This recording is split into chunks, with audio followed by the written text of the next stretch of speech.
নমস্কার বন্ধুরা। তো এটা একটি ক্রমটম কোম্পানি ইন্ডাকশন ওভেন, ক্রমটমে ইনস্টা সার্ভিস। এটা 2000 ওয়াটেজের একটা ইন্ডাকশন ওভেন। তো এটার কি এরর কোড আছে সেটা আমরা একটুখানি লক্ষ্য করব। তো দেখুন এখন 120 ওয়াট মানে 120 মিনিট লেখা আছে। এটা এরর কোড আছে দেখুন E9। তো এটা কোন একটা চলতি একটা মডেল, অর্থাৎ এটা হচ্ছে রানিং একটা মডেল ইন্ডাকশনটা। তো এটা হচ্ছে এটা সার্কিট বোর্ডটা। তো আজকে আমরা এটা দেখব E9 প্রবলেমটা কোন জায়গাটা থেকে হয় বা কিভাবে এটা সমাধান করা যাবে, সেই প্রচেষ্টাটা আমরা একটুখানি দেখব। তো এটা হচ্ছে এটা হচ্ছে ইন্ডাকশনের সার্কিট বোর্ডটা। তো এটা সাধারণতভাবে আইজিবিটি নষ্ট হয়ে যাওয়ার পর এই প্রবলেমটা দেখা দেয়। তো এটা কীভাবে কাজটা হয়েছে সেটা আমরা একটুখানি দেখব। তো এটা হচ্ছে পিডাব্লিউএম সেকশন, অর্থাৎ আইজিবিটির গেট ভোল্টেজ। এই যে এই জায়গাটা এতটা অংশ আইজিবিটি যে গেট ভোল্টেজটা যেটা দেওয়া হয় সেটা একমাত্র এই ট্রানজিস্টার মারফতে দেওয়া হয়। আর এটা হচ্ছে একটা ডায়োড, দেখবেন 3 পিনের। তো এটা অনেকে ট্রানজিস্টার ভাবেন, কিন্তু এটা ট্রানজিস্টার নয়, এটা হচ্ছে একটা ডায়োড। তো এটা একটা জেনার ডায়োড।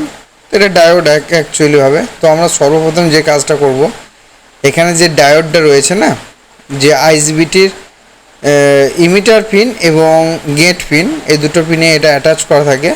তো এটাকে আমরা সর্বপ্রথম মাল্টিমিটারের সাহায্যে চেক করব। এটা ঠিক আছে, কারণ এটা যেহেতু বিপ সাউন্ড দিচ্ছে না, অর্থাৎ ঠিক আছে। এবার আমরা এই যে পিডাব্লিউএম সেকশন, এখানে যে 3টে ট্রানজিস্টর রয়েছে, এই 3টে ট্রানজিস্টরকে আমরা সার্কিট বোর্ড থেকে আমরা একটুখানি চেক করে নেব।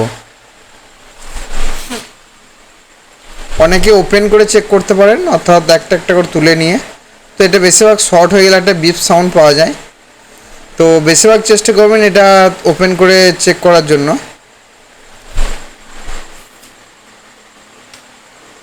তো মোটামুটি দেখলাম যেটা ট্রানজিস্টার কটা ঠিক আছে আপাতত, যেটা মনে হচ্ছে।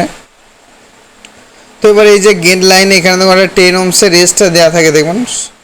তো এখানে 10 ohmsের রেজিস্টারটা ঠিক আছে। তো এবার আমরা এই যে 10 ohmsের ট্র্যাক লাইনটা একটুখানি চেক করব। এদের ট্র্যাক লাইন হয়, হ্যাঁ এই পিনটা, এইটার সঙ্গে আমরা এখানে চেক করব। এখানে কোনো রকম কন্টিনিউটি দেখাচ্ছে না। তো আমরা রেজিস্টারটা আরেকবার চেক করে নিই। হ্যাঁ, রেজিস্টারটা ঠিক আছে, অর্থাৎ এই যে ট্র্যাক যেটা রয়েছে, এই ট্র্যাকটা ঠিকঠাকভাবে হয় সোল্ডার হয়নি, বা অনেক সময় এখানটা কি হয়, ট্র্যাকটা মনে হয় এই জায়গাটা ট্র্যাকটা একটুখানি নষ্ট হয়ে গেছে, অর্থাৎ ছিঁড়ে গেছে, যেটা বলা হয়। আমরা সচরাচর যেটা বলে থাকি ছিঁড়ে গেছে। তো এটা ছিঁড়ে যায়নি, এটা কেটে গেছে লাইনটা। তো এটা অনেক ক্ষেত্রে কী হয়, এটা যেহেতু বড় রেজিস্টার আমরা ইউজ করেছি, যে কারণের জন্য এটা অনেক ক্ষেত্রে এটা ট্র্যাকটা নষ্ট হয়ে গেছে। তো এটাকে খুব সাবধানে লাগাতে হয়, যাতে এটা অসুবিধাকর না করে। তো আমরা দেখুন এটাকে একটুখানি শোল্ডারটা একটু ঘষে দিয়ে একটুখানি এটা ভালোভাবে শোল্ডার করে দিলাম। তো এখানে এসএমডি ইউজ করলে খুব সুবিধা হতো। তো যেহেতু থাকে, এটা এসএমডি আর ইউজ করার প্রয়োজন নেই। এবার আমরা এই ট্র্যাকটা চেক করব। এই ট্র্যাকটা আমরা ভালোভাবে লক্ষ্য করে নেবেন যে কোন দিক থেকে এসেছে এই ট্র্যাকটা, সেই ট্র্যাকটা আমরা একটুখানি চেক করবো। হ্যাঁ, এখানে দেখুন 9.9 দেখাচ্ছে। এবার এই যে ট্র্যাকটা যেটা রয়েছে দেখুন, এই ট্রানজিস্টরের কাছে দেখুন, হ্যাঁ এখানেও আমরা ট্র্যাকটা সম্পূর্ণভাবে পাচ্ছি, অর্থাৎ ট্র্যাক লাইনটা আমাদের ডিসকানেক্ট হয়েছিল, যে কারণের জন্য হতে পারে হয়তো এর কোডটা আসছিল। তো আমরা এটাকে একবার ফিটিংস করে একবার চেক করতে হবে আমাদের, যেহেতু আমরা ট্র্যাক লাইনটা একটুখানি কাটা পেয়েছি। তো এটাকে আমরা একটুখানি চেক করব। তো একটুখানি ওয়েট করতে হবে।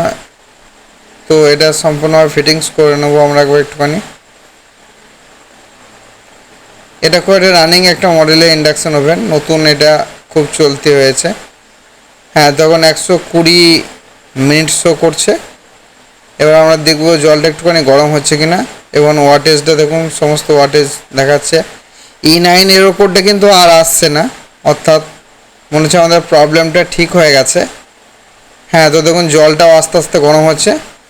যদি ভিডিওটা আপনাদের ভালো লেগে থাকে তো প্লিজ একটা লাইক করবেন, আর আপনাদের চেনাশোনা বা টেকনিশিয়ান দাদারা যারা আছেন তাদের কাছে শেয়ার করবেন।